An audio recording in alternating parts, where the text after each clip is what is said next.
asalaamaaleykum mbokk yi ginnaaw bu ñu sante yàlla julli ci Yonent bi sallallahu alayhi wa sallam ñu leen di nuyu tey nag ñëw di leen wax lu tax ñu jàpp ni troisième mandat mënta am xam nga njuufa dafa falu 83 Abdou Diouf ñu falaat ko 88 donc 83 dafa àggaloon mandat bu fi nekkoon bu Senghor 88 ñu fal ko falaat ko 93 mais diggante 83 ak 85 mandat 5 ans la woon en 92 mu am benn révision si la Abdou Diouf yóbboo mandat présidentiel yóbbu ko jëlee ko 5 ans yóbbu ko 7 ans moom la ñuy wax le code consensuel bu Kéba Mbaye moo dem ba 2000 Abdoulaye Wade falu 2000 mais ba Abdoulaye Wade faloo 2000 dafa fekkoon assemblée gars yi defoon élection en 98 kon mu fekk assemblée nationale boo xam ne PS moo fi amoon majorité Abdoulaye Wade falu ak 18 députés URD bu jëboo ko amoon 11 députés il a fallu dafay jafe pour mu gouverner noonu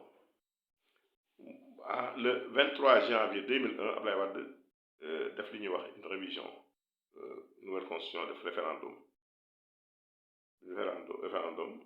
entre temps il y avait l'amendement Moussa Sy si lañ dissoudre l'Assemblée nationale moo ko permettre le 23 janvier 2001 mu def une nouvelle constitution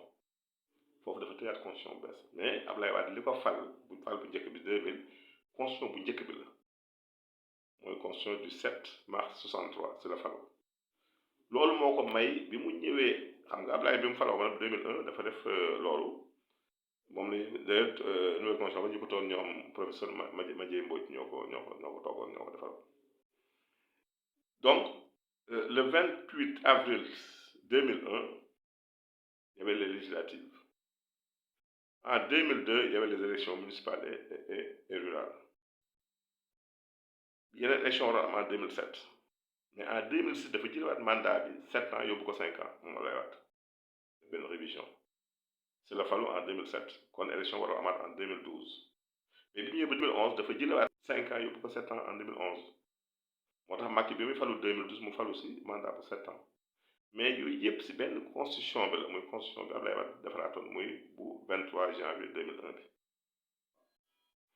kon Macky si constitution boobu la falu Abdoulaye Wade ne li tax bi mu demandé pour def troisième mandat 2012 le conseil constitutionnel accepté ko dafa jàppoon ni mandat bu njëkk mi ngi ko amee si constitution bu njëkk ba bu 1963 mooy le 7 mars 1963 moo tax mu accepté ko loolu mais loolu nag chance boobu Macky da ko amul ndax Macky moom ñaari mandat mi yëpp muy 2012 ba 2019 si constitution bu bees lañ ko fal mooy 23 janvier 2001 diggante bi beneen constitution amul même référendum bi Macky defoon en 2016 révision la woon c'est pas une nouvelle constitution c'est une révision de la constitution voilà kon te it mu am benn caabi bu mu ko tëjee ndax dafa am benn brèche bu gars yi bàyyi woon moo permettre gars yi doon yéegal la ko wàccee mais dafa ñëw tëj ko ni nul ne peut faire plus de 2 mandats consécutifs si la ko tëjee kon léegi jeex na parce que moom fi mu ne jeexal na lii mooy mandat bu mucc waaw gars yi waxal ko kii yëpp dañuy wax seen teg bakkan rek mais moom ngeen déggu ko mu wax kon man jàpp naa ni dana am une porte de sortie dégg naa ko moo si gémmiñam ni je ne ferai